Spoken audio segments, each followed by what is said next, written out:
So hello welcome back to the channel. तो आज की वीडियो मेरे पास हैं दो मॉनिटर, एक है सैमसंग की तरफ से सैमसंग ओडेसी G3 और एक है LG की तरफ से LG अल्ट्रा की है। ये आपको 27 इंचेस का देखने को मिलता है और ये आपको 24 इंचेस का देखने को मिलता है। ये मैंने फ्लिपकार्ट की सेल में मंगाया था सैमसंग ओडेसी G3 अराउंड 8 या 300 350 के समथिंग और ये मेरे दोस्त का है, उसने मंगाया था ये 11 या 11,500 के समथिंग। ये दोनों की स्पेसिफिकेशन की बात करूँ तो दोनों ही आपको 1080p रेजोल्यूशन के साथ देखने को मिलते हैं और इन दोनों में काफ़ी ज़्यादा कन्फ्यूजन रहता है क्योंकि थोड़े से मतलब सिमिलर प्राइसिंग में आपको देखने को मिलते हैं, सेम फीचर्स के साथ देखने को मिलते हैं, सेम रिफ्रेश रेट के साथ देखने को मिलते हैं। आज वीडियो में पूरा कवर करने वाले हैं इन दोनों मॉनिटर्स को, कौन सा आपके लिए बेस्ट रहेगा। अंडर 10,000 नहीं, अंडर 8,000। ये थोड़ा सा प्राइसिंग में थोड़ा सा ऊपर पहुंच जाता है, पता नहीं क्यों, क्योंकि स्पेसिफिकेशन तो बल्कि इसमें ज़्यादा है। तो आज वीडियो में पूरा कवर करने वाला हूँ, तो वीडियो को एंड तक जरूर देखना। और ये वीडियो थोड़ी सी लंबी होने वाली है, सीट बेल्ट बांध लो, शक्ल दिखती रहेगी मेरी। तो बात करूँ बिल्ड क्वालिटी और डिज़ाइन की, तो सैमसंग में आपको कुछ इस तरीके की डिज़ाइन देखने को मिलती है। सामने की तरफ बात करूँ तो काफ़ी कम बेजल्स आपको देखने को मिलते हैं, लेकिन नीचे की साइड सैमसंग की ब्रांडिंग के चक्कर में थोड़ी सी आपको मोटी बेजल देखने को मिलती है। उसकी साइड में बात करूँ तो ये थोड़े से आपको कटआउट देखने को मिलते हैं, जो ऐसा लगता है स्पीकर है, लेकिन वो एक्चुअल में स्पीकर नहीं है, वो कुछ और ही है, वो मैं आगे बताता हूँ क्या है। और पीछे की साइड बात करूँ तो कुछ इस तरीके की आपको डिजाइन देखने को मिलती है, जिसपे आप आराम से नाखून वगैरह घिस सकते हो। और इसमें आपको दो प्लेट्स देखने को मिलती है ऐसे ग्लास टाइप की, तो थोड़ी सी ग्लॉसी सी, लेकिन पीछे कौन ही देख रहा है। लेकिन ऑब्वियसली आगे भी बात करूँ तो इसमें काफी तगड़ी डिजाइन देखने को मिलती है। वहीं बात करूँ LG की तरफ से, तो LG जब से पैदा हुआ वही सेम आपको डिजाइन देखने को मिल रही है, वही रेड ब्लैक कॉम्बिनेशन के साथ। और इसमें भी आपको सेम बेजल्स आपको देखने को मिलते हैं, जो उसमें काफी कम। लेकिन नीचे की साइड बात करूँ तो आपको थिक बेजल देखने को मिलता है LG की तरफ से, LG की ब्रांडिंग जिस पे लिखी है। एक ही बटन आपको देखने को मिलती है कंट्रोल करने के लिए, वो उसकी दोनों के नीचे ही है, इसकी भी और इसकी भी। दोनों की स्टैंड की बात करूँ तो ये भी आपको थोड़ा प्लास्टिक का देखने को मिलता है और ये भी थोड़ा नहीं, ये भी पूरे प्लास्टिक को देखने को मिलता है, लेकिन ये थोड़ा सा आपको थोड़ा वाइडर देखने को मिलता है, तो थोड़ा स्टेबल रहता है ये। बल्कि सैमसंग की बात करूँ तो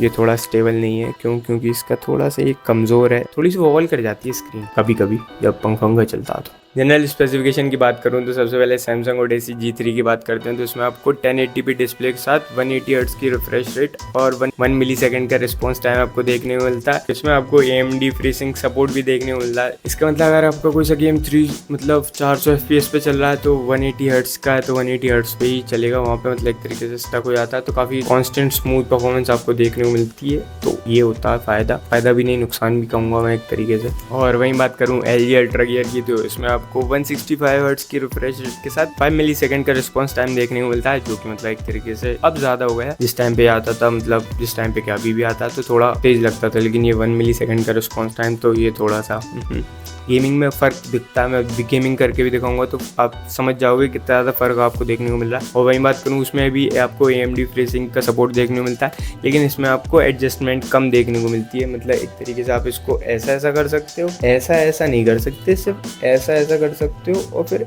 ऐसा कर सकते हो। वो भी हो नहीं रहा मेरे से, ऐसा डर लग रहा है कहीं स्क्रीन बाहर ना जाए। लेकिन इस भाई को आप हर तरीके से कहीं से भी मोड़ सकते हो। मैं इसको ऐसे भी कर सकता हूँ, ये देखो इधर, मतलब कहीं भी।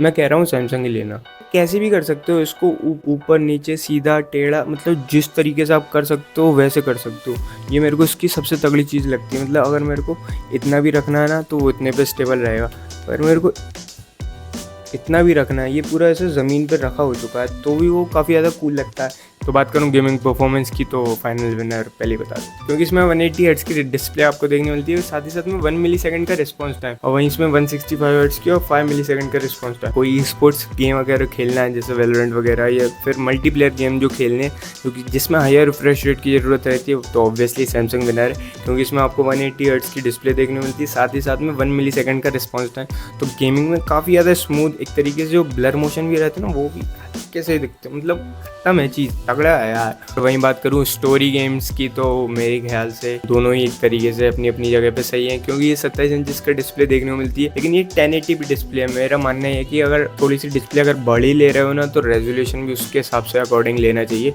तो लेकिन 1080p के हिसाब से मैं कहूँगा 24 इंचेस परफेक्ट रहता है। और अगर स्टोरी गेम्स भी खेलते हो तो ऐसे छोटे कैरेक्टर नहीं दिखते, इसमें भी वही सेम दिखते हैं, लेकिन 27 इंचेस थोड़ी सी बड़ी डिस्प्ले हो जाती है, तो डिस्प्ले का थोड़ा सा वर्क कर जाता है। और बात करूँ व्यूइंग एंगल एंगल्स की या फिर डिस्प्ले क्वालिटी की, तो मैं कहूँगा दोनों ही अपनी अपनी जगह पे सेम ही है लगभग। लेकिन जो मोर क्लियरिटी मैं कहूँगा वो आपको सैमसंग में देखने को मिलेगी। थोड़ी सी मतलब जो एक तरीके से मैं कहूँगा ना कलर गैमेट्स वगैरह थोड़े से उभर के आते हैं। वहीं एलजी में आपको थोड़ी सी व्हाइट टोन ज़्यादा देखने को मिलती है, यहाँ पे थोड़े से कलर टोन ज़्यादा आपको देखने को मिलते हैं। तो एक तरीके से जो कूल इफेक्ट रहता है वो आपको एलजी में देखने को मिलेगा। तो ऐसे थोड़ा सा स्लो सा मतलब बोरिंग टाइप का। और वाइब्रेंट कलर्स अगर आपको चाहिए तो वो सैमसंग की डिस्प्ले मतलब फोन ले लो, लैपटॉप ले लो, मॉनिटर ले लो, जिस भी चीज़ में डिस्प्ले के मामले में सैमसंग से आगे कोई अभी तक आया ही नहीं। तो कुछ इतने सारे आपको ऑप्शन वगैरह देखने को मिलते हैं इसमें। तो यहाँ पे आपको गेम का अलग से ऑप्शन आपको देखने को मिलता है, जहाँ पे आप अपनी रिफ्रेश रेट, पिक्चर मोड वगैरह सेट कर सकते हो। यहाँ पे आपकी रिफ्रेश रेट अभी 180 है और रिस्पॉन्स टाइम मैंने अभी एक्सट्रीम पे कर रखा है। तो यहाँ पे आपको 3 ऑप्शंस वगैरह देखने को मिलते हैं। फ्री सिंक अभी मैंने ऑफ कर रखा है क्योंकि ऐसे ही मेरी मर्जी। यहाँ पे आपको स्क्रीन साइज भी आप एडजस्ट कर सकते हो। ब्लैक इक्वलाइजर ये काफी अच्छा फंक्शन लगा मुझे। जैसे अगर मैं कम कर दूंगा ना तो ये थोड़ा ब्लैक है, वो थोड़ा वाइट दिखने लगेगा। तो आप उसको अपने मैच के अकॉर्डिंग, अपने मतलब आई साइड के अकॉर्डिंग इसको एडजस्ट कर सकते हो। और इसका एक और काफी तगड़ा फीचर मुझे लगता है ये वर्चुअल एम पॉइंट। इसकी मैं फुल वीडियो वैसे डाल चुका हूँ, तो यहाँ पे आप अपना एडजस्ट कर सकते हो। वर्चुअल एक तरीके से आपको एम देखने को मिलेगा। अगर आपको गेम वगैरह खेलने हैं तो ये एम काफी ज्यादा एक तरीके से चीट कोड की तरह काम करेगा, लेकिन वही है सब में रहता है ये जहाँ तक है। इसमें आपको 3 और ऑप्शन देखने मिलते हैं, 3 और एक तरीके से आपको पिक्चर में देखने को मिलती हैं। ये इतने सारे modes, colour sharpness, contrast, brightness, एक तरीके से सब चेंज कर सकते हो। ऑन स्क्रीन की बात करूँ तो कुछ ये आप सेटिंग चेंज कर सकते हो। सिस्टम्स की बात करूँ तो यहाँ पे आपको वॉल्यूम वगैरह तरीके से हर चीज आप कस्टमाइज कर सकते हो। पावर एलईडी, इसमें आपको एलईडी भी देखने को मिलती है, लेकिन वो सब इंडिकेशन है और ये इन्फॉर्मेशन वगैरह। और यहाँ पे एक तरीके से कार में जो रहता है वो आपको देखने को मिलता है। जैसे फ्री सिंक ऑन है, आई सेवर ऑफ है, रिफ्रेश रेट आपको कितने पे चला रहे हो, रिस्पॉन्स टाइम कितना है, फुल है कि मैक्स है, बंद हो गई क्या। वही बात करूँ एलजी की तो इसमें आपको एक तरीके से गेम मोड ही देखने को मिलता है। यहाँ पे आपको फ्री सिंक काफ़ी एक तरीके से मैं कहूँगा ऐसे बेकार सा मुझे लगा थोड़ा सा। मतलब यहाँ पे आप कुछ ज़्यादा सेटिंग्स आपको देखने को नहीं मिलती, बस इतनी कुछ आपको सेटिंग्स वगैरह देखने को मिलती है। यहाँ पे आप फ्री सिंक ऑन कर सकते, HDR को ऑन कर सकते हो, ऑफ कर सकते हो। इसमें ये एक अच्छा फीचर है, इसमें आपको HDR डिस्प्ले देखने को मिलती है, तो वो एक अच्छी चीज़ है।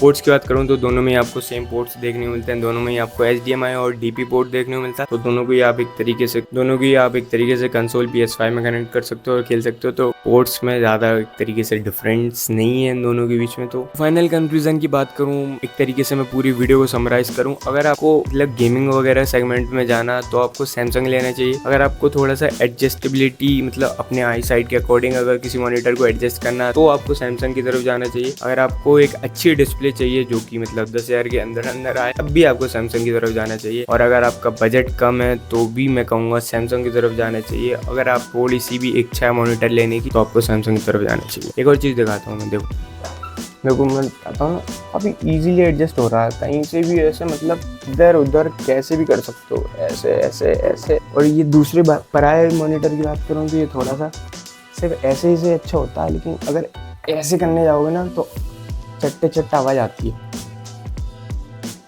अभी एक तरीके से टाइट सा है यार, ये देखो अब ये ऐसा हो ही नहीं रहा, हो गया। और इसको नीचे इतना ही कर सकते हैं, मतलब इसको ऐसे ज़मीन पे नहीं रख सकते। इसमें थोड़ी सी चीज़ तगड़ी लगती है मुझे, इसको थोड़े से इसके ये जो एंगल्स है ना, जो स्टैंड है वो थोड़ा सा वाइड है, तो इसको आप आराम से ज़मीन पे रख सकते हो। तो ये फीचर मुझे काफ़ी ज़्यादा अच्छा लगा। तो ये थी कुछ आज की वीडियो, और कंपैरिजन मैं कर ही चुका हूँ। तो मिलता हूँ किसी वीडियो में किसी और टॉपिक के साथ, तब तक।